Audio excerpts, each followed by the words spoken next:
지난주까지 우리는 사도행전 말씀을 함께 살펴보았습니다. 그리고 사도행전 말씀은 바울이 감옥에 있는 것으로 마무리되었습니다. 지난주 함께 봤던 사도행전 28장 30절과 31절에 보면 사도행전은 이렇게 마무리되었습니다. 바울이 온 이태를 자기 셋집에 머물면서 자기에게 오는 사람을 다 영접하고 하나님의 나라를 전파하며 주 예수 그리스도에 관한 모든 것을 담대하게 거침없이 가르치더라. 그래서 바울이 마지막으로 했던 사도행전에서 마지막으로 보여줬던 그 모습들, 그 사역들은 그 자신이 얻은 셋집에 감금된 상태였지만 그곳에 찾아오는 사람들을 다 환대하는 모습, 그리고 하나님 나라와 주 예수 그리스도에 대해서 가르치는, 전파하고 가르치는 그런 공동체의 모습으로 우리 가운데 사도행전을 이어서 내려가야 한다라는 비전을 주면서 사도행전이 마무리되었습니다. 그 이후에 사도 바울은 어떻게 되었을까요? 근데 아쉽게도 성경은 그것에 대해서 우리 가운데 알려주지 않습니다. 그냥 누가는 2년 동안 그 셋집에서 환대하고 전파하고 가르치는 사역들을 했다라는 것으로 마무리하고 있습니다. 그 2년 동안 사도 바울은 환대하고 가르치고 전파하는 사역만 한 것은 아니었습니다. 그곳에서 4개의 편지를 쓰게 됩니다. 그것을 우리는 옥중서신이라고 부릅니다. 에베소서, 빌립보서, 골로새서, 빌레몬서입니다. 그래서 우리는 그 바울의 2년 로마 감옥에서 보낸 시간 동안 썼던, 그가 기록했던 그 편지들을 한번 살펴보면 이 사도행전 28장 이후에 바울의 삶, 그리고 그 이후에 어떤 일들이 교회들에 일어났을까라는 생각들을 가질 수 있을 거다라는 생각들을 하게 되었습니다. 그래서 오늘부터 우리는 한 6개월 동안 빌립보서를 함께 묵상해 보도록 하겠습니다. 여러분, 빌립보 교회는 어떤 교회였습니까? 너무 오래전이라 기억이 잘 안 나겠지만 재작년에 우리가 사도행전 16장을 함께 묵상했던 적이 있습니다. 기억이 안 나시면 여러분 유튜브를 다시 돌려보셔서 사도행전 16장에 어떤 일들이 있었지? 라는 것들을 함께 살펴보면 나올 것입니다. 바울과 바나바가 1차 전도여행을 마치고 2차 전도여행을 시작하면서 싸우게 됩니다. 왜 싸웠죠? 네. 왜 싸웠죠? 네. 마가를 데려가냐 마냐 때문에 싸우게 되지 않습니까? 바나바는 자기 조카가 비록 1차 전도여행에서 탈락했지만 중도 하차했지만 다시 기회를 주자라는 주장을 했고, 바울은 한번 그 탈락한 사람은 다시 데려가는 게 좋지 않다라는 이야기들 하면서 결국 바나바와 바울이 갈라서게 되면서 2차 전도여행을 따로 떠나게 됩니다. 거기서 나왔던 사람이 이제 실라입니다. 바울이 신라를 데리고 2차 전도여행을 시작하게 되었습니다. 소아시아 지역에서 복음을 전하려던 바울을 근데 성령께서 막으셨습니다. 그리고 마게도냐 사람의 환상을 밤에 꿈속에서 보여주시면서 그가 빌립보로 건너가게 되었습니다. 마게도냐의 첫 성이라고 불렸던 빌립보라는 곳에 도착했는데 그곳에 안식일에 기도하는 무리 중에 자주장사 루디아를 만나게 되고 복음을 전하게 되면서 첫 번째 빌립보 교회가 세워지게 되었습니다. 그리고 그 다음에 귀신 들린 여종을 고쳐주었다가 귀신 들린 여종의 그 주인이 고소를 하게 되면서 심하게 매를 맞고 감옥에 갇힌 사건이 사도행전 16장에 나오게 됩니다. 그리고 밤새 신라와 함께 감옥에 갇힌 채 찬양하던 중에 옥문이 열리고 간수는 지진하고 옥문이 열리면서 그 간수가 자살하려고 했다가 바울에게 복음을 듣게 되고 회심하게 되면서 두 번째 성도가 되어지게 됩니다. 그 부분이 우리가 유명한 사도행전 16장 30절과 31절에 이렇게 나옵니다. 그들을 데리고 나가 이르되 선생들이여 내가 어떻게 하여 구원을 받으리이까 하거늘 이르되 주 예수를 믿으라 그리하면 너와 내 집이 구원을 받으리라 하고. 그래서 간수가 이 도망간 죄수들 때문에 자신이 어려움에 사형에 처할지도 모른다라는 두려움 때문에 목숨을 끊으려고 하다가 바울과 실라를 통해서 복음을 듣고 간수의 모든 가정이 세례를 받고 구원을 받게 됐던 사건이 이제 빌립보 교회에 두 번째 등장하는 성도의 모습으로 나오게 됩니다.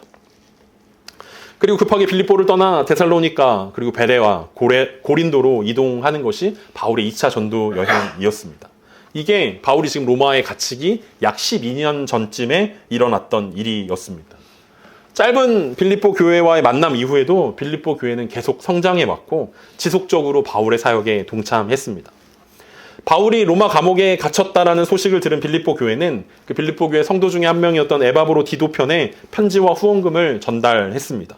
그리고 바울이 답신을 보내는 게 바로 그 편지가 빌립보서입니다. 빌립보서는 흔히 기쁨의 서신이라고 부릅니다. 4장밖에 안 되는 짧은 편지이지만 무려 16번이나 기쁨이라는 단어를 사용하기 때문에 그렇습니다. 내용을 살짝 정리하면 1장에서는 바울이 고난을 통해서 얻는 기쁨에 대해서 설명합니다. 빌립보서 2장에서는 섬김을 통해 얻는 기쁨에 대해서 소개합니다. 3장에서는 믿음으로 얻는 기쁨에 대해서 이야기하고 4장에서는 나눔으로 얻는 기쁨에 대해서 소개하는 것으로 우리가 내용을 정리해 볼 수 있습니다. 그렇다면 하나님께서는 왜 2026년을 시작하는 우리에게 빌립보서의 말씀을 주셨을까요? 빌립보서가 기쁨의 서신이라는 제목처럼 별명을 가지고 있는 것처럼 하나님이 우리 교회에게, 우리 공동체에게 동일하게 기쁨을 회복하라고 말씀하고 계시다라는 생각들을 갖게 하셨습니다. 빌립보 교회는 바울을 가장 사랑하는 교회 중에 하나였습니다. 그럼에도 바울은 로마 감옥에 갇혀 있었습니다. 그들의 빌립보 교회의 상심이 말할 수가 없었을 것입니다. 자신들이 존경하고 따르는 바울 사도가 복음을 전하다가 로마 감옥에 갇혔다라는 거죠.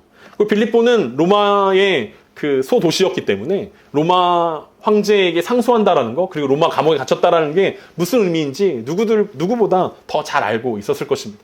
이제 가망이 없을 것 같아. 이제 바울 사도 이제 못 풀려날 것 같아. 황제한테 처형당하면 어떡하지? 그런 두려움들이 빌립보 교회 가운데, 성도들 가운데 있었다라는 거죠. 그래서 에바브로 디도의 편에 편지를 보냈지만 에바브로 디도가 병에 걸리고 말았습니다. 그래서 자신들에게 다시 돌아오지 못하는 상황 가운데 처했습니다. 엎친 데 덮친 격 아닙니까? 교회의 굉장히 중요한 리더를 잃게 되었습니다. 빌립보 안에서의 상황도 마찬가지로 점점 더 심각해지고 있었습니다. 빌립보 성도들을 향한 경제적인 어려움들이 본격적으로 시작되게 되었습니다. 황제를 섬길 것이냐 섬기지 않을 것이냐에 따라 조합에 가입될 수 있냐 없냐, 길드의 한 멤버가 될 것이냐 안 될 것이냐는 경제적으로 큰 어려움을 겪을 수밖에 없는 문제가 되었습니다. 그러니까 빌립보 교회는 자신들의 교회를 만들었던 바울을 잃게 됐고, 자신들의 교회의 리더였던 에바브로 디도도 병에 걸리고 말았고, 경제적인 어려움들 가운데 있었고, 또 소소한 여러 가지 문제들 가운데 병에 걸리고 있었다라는 것들을 살펴볼 수 있습니다. 그리고 우리는 그것을 영적 침체라고 부릅니다. 시험에 든 것과는 조금 다릅니다. 보통 우리가 시험에 들었다라고 이야기하면 어떻게 합니까? 교회를 안 나옵니다. 시험에 드신 분들은 이제 교회를 안 나오기 시작합니다. 그리고 하나님을 떠납니다. 기도하지 않습니다. 그리고 아무것도 하나님을 찾지 않습니다. 이게 시험에 든 이제 성도들의 특징이라면, 영적 침체는 그 시험에 든 것과는 조금 다릅니다. 그러니까 이 침체는 어떤 상황이냐면 약간 서운한 마음을 가지고 신앙생활을 하는 것입니다. 예배에도 나오고 기도도 하고 말씀도 가끔 봅니다. 그런데 영적 침체의 가장 큰 특징은 뭐냐면 그 안에 기쁨이 없다라는 것입니다. 예배를 드리는데 기쁨이 없고, 기도하는데 형식적으로 하게 되고, 말씀을 읽지만 의무적으로 감당하게 되는 것, 그것을 우리는 영적 침체라고 부릅니다. 다른 말로 이야기하면 나이 들어간다라고 이야기할 수도 있을 것입니다. 이 영적 침체 중에 가장 큰 특징이 기쁨이 사라져간다라는 것이라면, 우리가 나이를 들어가면서 우리가 겪는 것들도 비슷하지 않습니까? 이제 웬만한 거에 감동하지 않고 기쁨이 별로 없어집니다.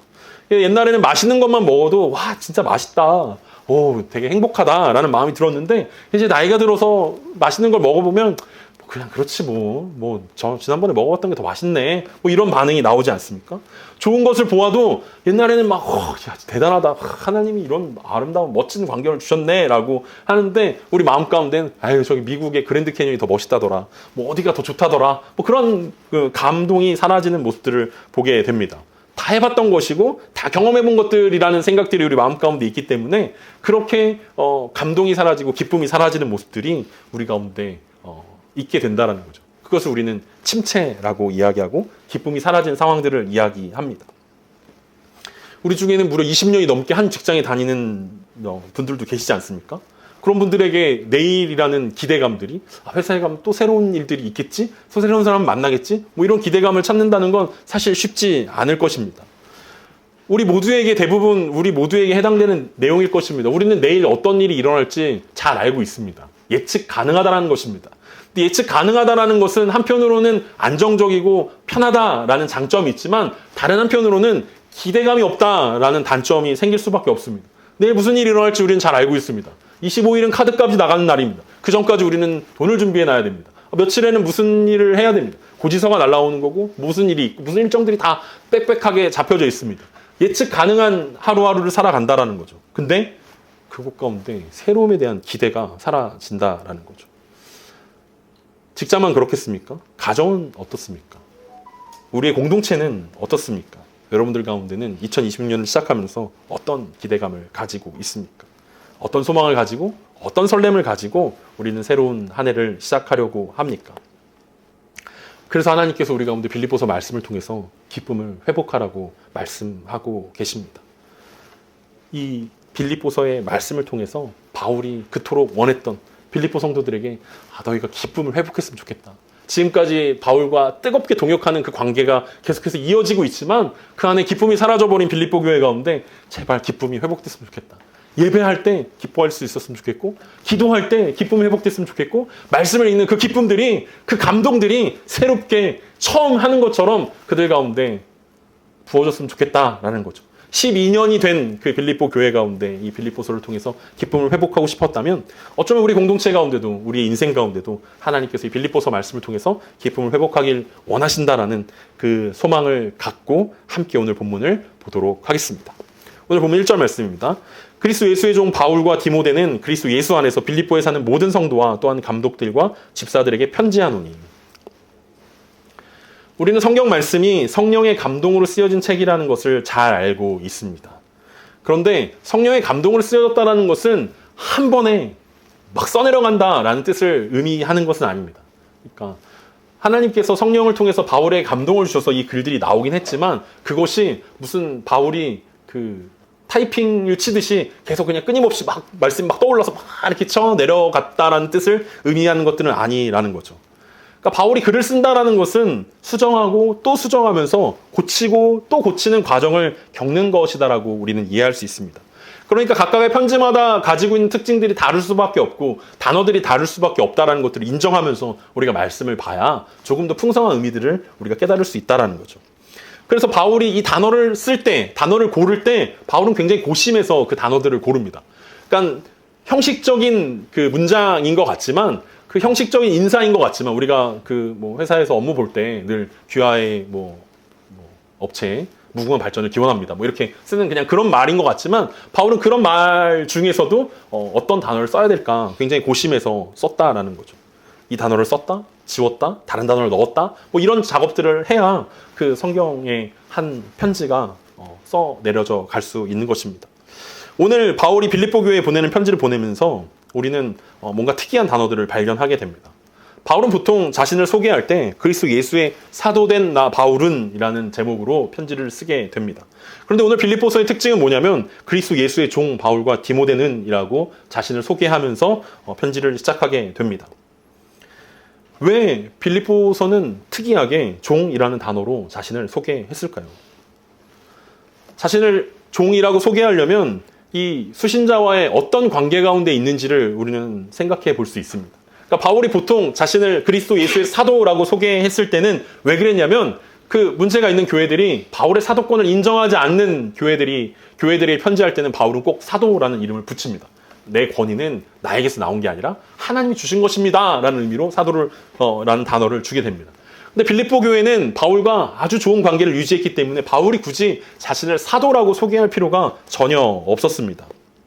그러면서 자신을 그리스도의 종이라고 표현합니다. 우리는 흔히 주의 종이라고 부르면 뭔가 있어 보이는 표현이라고 생각합니다. 왜냐하면 구약 성경에서는 그 주의 종이라고 하나님의 종이라고 불렀던 사람들이 대부분 되게 멋진 사람들이었기 때문에 그렇습니다. 하나님의 종 모세, 하나님의 종 여호수아, 하나님의 사람 엘리야 이런 사람들한테 하나님이 굳이 붙여주시는 단어들이 하나님의 종이라는 단어였기 때문에 우리는 오늘날에 이르러서도 그렇게 표현하기도 합니다. 그래서 유명한 목사님들을 향하여서 목회자를 향하여서 하나님의 종으로 쓰임받게 해달라고 막 이렇게 기도하기도 하고 막 하나님의 종님 막 이렇게 표현하기도 하는데 사실 그건 구약적인 표현이죠. 신약에서는 그리스도의 종 이렇게 이야기하면 어떤 권위들을 이야기하는 것이 아닙니다.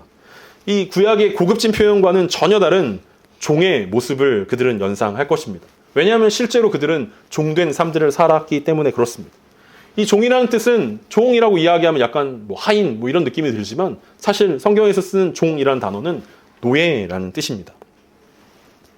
로마 당시에는 노예 제도가 열심히 있던 시대였습니다. 그리고 그 노예는 사람이 아니었습니다. 주인의 재산이었습니다. 때리거나 죽이거나 아무 문제가 일어나지 않는 그 존재가 바로 노예입니다. 그런데 바울은 자신이 그리스도의 종이라고 표현하고 있습니다. 주인의 명령에 죽고 사는 존재고 주인이 책임지는 존재라는 사실들을 고백하고 있는 것입니다. 빌립보 교회에는 많은 노예들이 있었고 많은 주인들이 있었을 것입니다. 그래서 바울이 지금 예수 그리스도의 종이라고 고백하는 것이 어떤 의미인지 이 빌립보 성도들은 너무나 잘 알고 있었을 것입니다. 바울이 감옥에 갇혀 있다. 이것들에 실망하고 있는 빌립보 성도들에게 자신이 감옥에 갇혀 있는 것은 자신의 뜻이 아니라 자신의 주인된 아버지 하나님의 뜻이라는 사실들을 강조하고 있는 것입니다. 주인이 자신을 감옥에 보냈으니까 나는 감옥에 있는 것입니다. 여러분 실망하거나 좌절할 필요가 전혀 없습니다. 저는 주인의 뜻에 따라 움직이는 사람입니다. 라는 이야기들을 하고 있죠. 동시에 바울 자신은 그리스도 예수의 종이기 때문에 다른 그 어떤 사람의 명령을 받는 존재가 아니라는 것을 고백하고 있습니다. 부의 명령을 받는 사람도 아니고 쾌락의 명령을 받는 사람도 아니고 명예나 권력이 자신을 좌지우지할 수 있는 존재도 아니라는 거죠. 심지어 황제가 자신에게 어떤 명령을 내린다 하더라도 자신을 절대로 황제는 소유할 수 없고 그 명령에 따를 생각이 없다라는 것을 고백하면서 자신을 그리스도의 종이라고 소개하는 것입니다. 그렇다면 바울이 자신을 종이라고 표현하고 있다면 바울의 편지를 받고 있는 빌립보 성도들은 어떤 존재겠습니까? 빌립보 성도들도 똑같이 바울처럼 노예, 종 아니겠습니까? 그래서 이 편지는 바울이 그리스도 예수의 종인 바울이 그리스도 예수 안에 있는 종들에게 보낸 편지입니다. 그리스도 예수의 종된 빌립보 성도들을 향하여서 종된 바울이 보내는 편지라고 이야기할 수 있는 것입니다. 그리고 그 편지를 받아들이고 있는 오늘 읽고 있는 우리들도 똑같은 마음으로 이 편지를 읽어야 될 것입니다. 우리의 정체성은 무엇입니까? 여러분은 주인입니까? 종입니까? 여러분 종이라면 누구의 종입니까? 누가 여러분의 주인입니까? 여러분들은 누구의 말을 듣고 누구의 말을 따라 여러분의 삶들을 결정합니까?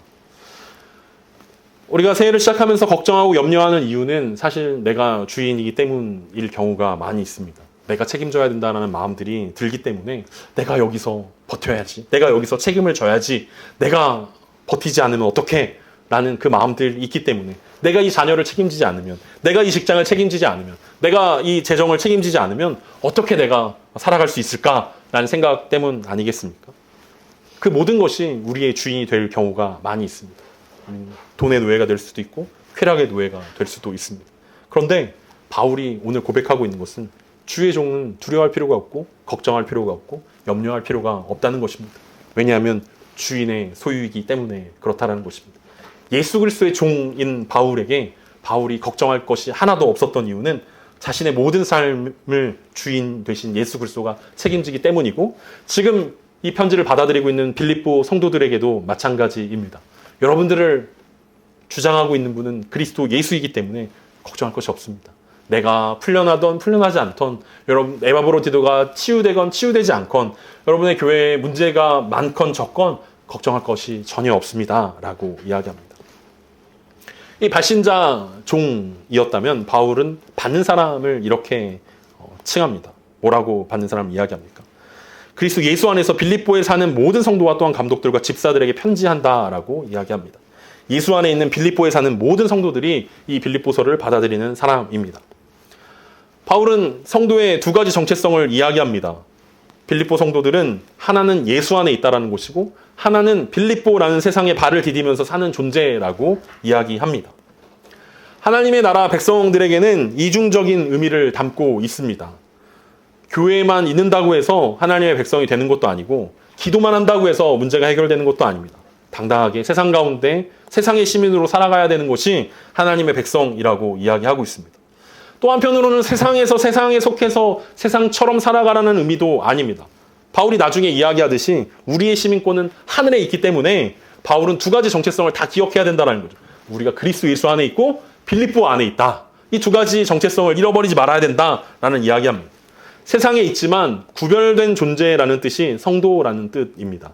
그래서 모든 성도라는 그 바울의 부름 가운데는 빌립보에 살고 있는 한 사람도 빠짐없이 모든 구별되어진 그 사람들을 부르면서 모두가 한 마음과 한 뜻으로 복음 안에 있음을 강조하는 표현입니다.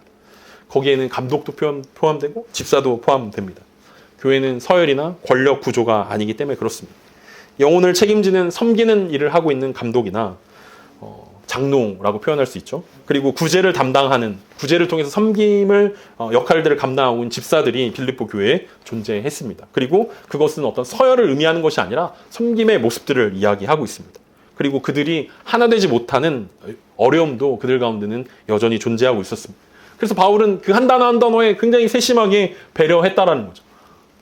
빌립보에 사는 모든 성도, 우리가 한 마음으로 거룩하게 구별되어 살아가야 하는 존재구나 라는 사실들을 수신인들을 부르면서 바울이 이렇게 이야기합니다. 그러면서 바울은 2절에서 이렇게 고백하고 있습니다. 하나님 우리 아버지와 주 예수 그리스도로부터 은혜와 평강이 너희에게 있을지어다. 여러분, 의학 드라마를 보면 응급실에 환자가 막 도착하지 않습니까? 그러면은 의사가 그 펜을 막 꺼내가지고, 펜 라이트를 꺼내가지고 눈동자에 이렇게 막 비춰보지 않습니까? 어떤 상태인지를 파악하는 가장 빠른 방법이 그것이기 때문에 그렇습니다. 빛을 비췄을 때 동공이 반응하는가 안 하는가. 반응 안 한다면 뇌에 심각한 문제가 있는 것이고, 반응을 한다면 그렇게 심각한 문제는 아니다라고 체크할 수 있습니다. 왼쪽과 오른쪽의 눈동자의 상태가 똑같은가 똑같지 않은가에 따라 의사가 가장 빠르게 판단할 수 있는, 진단할 수 있는 내용이 바로 그것이기 때문에 의사들은 그 펜 라이트를 사용해서 동공을 가장 먼저 확인합니다. 영적으로도 우리의 건강함을 체크하는 방법이 있습니다. 그것은 오늘 바울이 언급했던 것처럼 하나님 우리 아버지를 불렀을 때 우리 마음 가운데 감동이 있는가 없는가를 통해서 우리는 아주 쉽게 우리의 영적인 상태를 진단할 수 있습니다. 우리는 오늘도 주기도문을 함께 기도했습니다. 하늘에 계신 우리 아버지요. 그럼 이렇게 하나님을 부르며 우리가 함께 주기도문을 외쳤는데 여러분 어떤 마음이 들었습니까? 물론 뭐 주기도문은 우리가 형식적으로 부를 때가 많이 있기 때문에 그럼 평소에 여러분 하나님 아버지를 부를 때 여러분 어떤 마음이 듭니까? 예전에 교회에 가면은 꼭 기도하는 어르신들이 있었습니다. 그리고 기도하는 어르신들이 말은 안 하고 아버지 이렇게 부르시는 어르신들을 종종 만날 수 있습니다. 저분은 왜 말은 안 하고 아버지 이렇게 부를까라는 생각이 들었는데 나중에 되니까 정말 그 아버지라는 그 부름에 그 탄식에 정말 많은 의미들이 담겨져 있구나. 정말 간절함이 묻어나는구나 라는 생각들이 들게 되었습니다. 우리는 기도할 때 형식적으로 아버지를 찾습니다. 하나님 아버지라고 부릅니다. 근데 정말 하나님 아버지가 우리 아버지라는 생각이 들고 있습니까? 우리와 함께 하시는 은혜의 하나님 아버지라는 고백이 정말 우리 마음 가운데서 흘러나오고 있습니까? 만약 그렇지 않다면 우리는 영적으로 문제가 있는 것입니다. 그리고 그것을 우리는 앞에서 얘기했던 것처럼 침체라고 이야기할 수 있을 것입니다. 하나님 아버지를 불렀는데 마음에 아무런 감동이 없고 하나님 아버지를 불렀는데 하나님이 내 옆에 있는 것처럼 느껴지지 않는다면 우리는 형식주의에 또 습관적인 신앙 가운데 빠져 있다라고 이야기할 수 있을 것입니다. 그리스도를 믿지 않는 유대인들이라면 깜짝 놀랄 표현을 바울이 던졌습니다. 그것은 우리 아버지와 주 예수 그리스도로부터 은혜와 평강이 너에게 있을지어다 라는 고백이었습니다. 유대인들은 아버지로부터, 하나님 아버지로부터 은혜가 나온다라고 생각했는데 거기에 예수 그리스도가 함께 있다라고 이야기하고 있습니다. 바울은 여기서 영적 침체에서 벗어나기 위해 필요한 것을 바울은 은혜라고 이야기합니다. 우리가 늘 교회에서 찬양하고 기도하며 핵심적으로 부르는 외침이 은혜 아니겠습니까? 은혜는 기독교의 핵심 단어입니다. 자격 없는 자들에게 거저 주시는 하나님의 호의이자 하나님의 선물을 우리는 은혜라고 이야기하고 은혜만이 우리를 이 영적인 침체에서 벗어날 수 있게 만드는 것이다 라고 이야기합니다. 굳어진 마음을 풀기 위해서 하나님을 향해 서운한 마음을 풀기 위해서 하나님과 관계를 회복하기 위해서 우리 가운데 필요한 것은 은혜일 것입니다. 앞에서 얘기했던 것처럼 우리는 영적 침체라는 이 질병 가운데 종종 걸리기도 합니다. 그러니까 크게 하나님한테 뭐 삐진 것은 아닌데 뭔가 은근히 서운함이 쌓여있는 상태를 이야기할 것입니다. 하나님 내가 기도해도 한 번도 안 들으셔. 하나님 내가 뭐 해도 별로 좋아하는 것 같지가 않아. 하나님은 나한테 좋은 것만 주신다라고 이야기하는데 꼭 내 생각이랑 너무 달라. 하나님이 좋은 거랑 내가 좋은 거는 너무 차이가 많이 있어. 누구에게는 정말 좋은 것들 많이 주시면서 나한테는 별로 안 주시는 것 같아. 이런 마음들이 꼭 쌓이다 보면 그게 서운함이게 되는 거고, 그 서운함이 그 마음 가운데 이 답답한 마음으로, 꽉 막힌 마음으로, 하나님을 향해 감동하지 못하고 기뻐하지 못하는 그런 마음으로 우리는 바뀌게 되는 것입니다. 그래서 우리 가운데 무엇이 필요합니까? 하나님의 은혜가 필요하다라고 바울이 이야기합니다.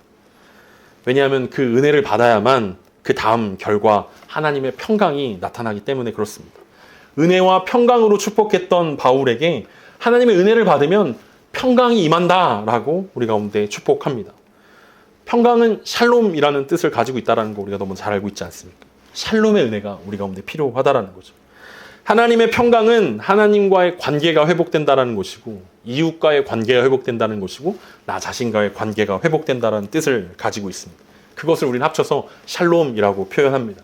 여러분들 가운데 샬롬의 은혜가, 평강의 은혜가 있기를 바란다라는 것은 단순히 여러분들이 만사 형통하십시오, 혹은 하나님의 복에 복을 더하십시오, 이 정도의 의미가 아니라 하나님과 이웃과 여러분 자신과 모든 것이 하나님의 평강 안에 있기를 원합니다 라는 샬롬의 은혜라고 이야기할 수 있습니다. 바울은 지금 감옥 안에 있습니다. 그런데 감옥 밖에 있는 성도들을 향하여서 평강을 외치고 있습니다. 아니, 은혜와 평강을 이야기한다면 감옥 밖에 있는 사람들이 바울 사도님, 하나님의 은혜와 평강이 바울 사도에게 있었으면 좋겠습니다. 그래서 빨리 감옥에서 풀려났으면 좋겠고, 빨리 원하는 대로 복음을 전하러 이곳저곳 다녔으면 좋겠습니다 라고 이야기할 텐데, 바울은 오히려 감옥에 갇혀 있으면서 성도들을 향하여서 샬롬을 이야기합니다. 은혜와 평강을 이야기합니다. 상황이 좋지 않아서, 기대하지 못해서 샬롬이 없는 것이 아니라, 기쁨이 사라지는 것이 아니라, 우리의 기쁨은 하나님과의 바른 관계에서 온다라는 것을 바울이 강조하고 있습니다. 오늘 우리가 기쁨을 회복한다라고 이야기할 때 그 기쁨은 기쁨의 근원 되시는 하나님을 회복한다라고 이야기할 수 있습니다. 기쁨은 우리 스스로가 결코 만들어낼 수 없습니다. 우리가 기뻐지기 위해서 우리는 많은 것들을 합니다. 그래서 누군가 선물을 주면 우리가 잠깐 기쁩니다. 사랑하는 사람과 함께 할 때 우리는 기쁩니다. 맛있는 것을 먹고 여행을 가고 그럴 때 우리는 소소한 기쁨들을 누릴 수 있습니다. 그런데 그것이 끝나면 기쁨은 금방 사그라들게 됩니다. 그것이 모두 끝나면 우리 가운데 기쁨이 사라진다라는 거죠. 그것이 끝났을 때도 우리는 여전히 기뻐할 수 있습니까? 세상이 주는 찰나적인 기쁨, 조건적인 기쁨 가운데 그것이 끝나면 우리는 기뻐할 수 없다라는 결론에 이르게 됩니다. 그래서 우리가 기뻐할 수 있는 것 끊임없이 찾아다니는 것입니다. 예능을 보면서 제발 나를 기쁘게 해줘. 나를 좀 웃겨줘. 맛있는 것을 먹으면서 잠깐이지만 나를 기쁘게 해줘. 뭔가 사람들을 만나면서 내 마음을 기쁘게 할 수 있는 것. 근데 그거는 굉장히 찰나적이고 조건적인 기쁨이라는 거죠. 그런데 하나님이 주시는 기쁨은 영원하고 무조건적이라는 고백을 할 수 있을 것입니다. 왜냐하면 하나님이 우리를 기뻐한다라고 이야기했을 때 그 기쁨은 앞에서 이야기했던 은혜로 주시는 기쁨이기 때문에 그렇습니다. 하나님이 우리가 기도를 더 많이 하고 말씀대로 살고 말씀을 하루도 빼놓지 않고 막 말씀을 읽고 뭔가 막 전도도 열심히 하고 하나님의 뜻대로 살려고 막 노력하고 막 이러면 하나님 우리를 더 기뻐하고, 그렇지 않으면 하나님 우리를 덜 기뻐하는 그런 존재로 조건적으로 우리를 기뻐하지 않으십니다. 하나님 우리를 기뻐하시는 것은 무조건적인 기쁨이라는 거예요. 내가 예수 그리스도를 통해서 너를 내 자녀 삼았기 때문에 네가 뭘 해도 난 기뻐. 네가 뭘 해도 넌 내 아들이야. 네가 뭘 해도 넌 내 자녀야. 변하지 않아. 그 기쁨이 너에게 있어. 하나님이 그렇게 우리를 기뻐하신다면 우리가 하나님을 향해 추구하는 기쁨도 그런 기쁨이어야 된다는 거죠. 하나님이 나에게 좋은 걸 주셨기 때문에, 하나님 나에게 만족감을 주셨기 때문에, 하나님 내 기도에 들으셨기 때문에 내가 하나님 기뻐할게요. 하나님 내가 기쁩니다. 이렇게 이야기하는 것이 아니라 하나님이 하나님이시기 때문에, 하나님이 우리 아버지시기 때문에 하나님 우리는 기쁩니다. 하나님 그것만으로 우리는 참 기쁘고 행복합니다. 라는 그 고백이 하나님의 은혜로부터 나오는 기쁨이고 하나님의 평강으로 나오는 기쁨이라고 바울은 고백합니다. 혹시 우리는 우리의 힘으로 기쁨을 만들어내려고 노력하고 있지 않습니까? 만약 그렇다면 하나님의 은혜로부터 나오는 기쁨을 우리 가운데 회복해야 할 것입니다. 바울은 감옥이라는 최악의 상황에서도 그리스도의 종이라는 사실들을 자랑스러워하며 이 빌립보 성도들에게 평강을 빌며 축복하고 있습니다. 우리가 누군가를 축복한다는 것은 우리의 상황이 그들보다 우월하기 때문에, 내가 그들보다 잘 살기 때문에, 내가 그들보다 높은 위치에 있기 때문에 축복하는 것이 아니라 최악의 상황 가운데서도 우리 안에 하나님으로부터 흘러나오는 영원한 기쁨이 있기 때문에 우리는 누군가를 축복하고 기도할 수 있다는 것입니다. 이 바울은 아마 이 마음으로 축복했을 것 같습니다. 민수기 6장 24절에서 26절입니다. 우리가 예배를 시작하면서 함께 읽었던 이 말씀을 통해서 바울은 축복합니다. 여호와는 내게 복을 주시고 너를 지키시기를 원하며 여호와는 그의 얼굴을 내게 비추사 은혜 베푸시기를 원하며 여호와는 그 얼굴을 내게로 향하여 드사 평강 주시기를 원하노라 할지니라.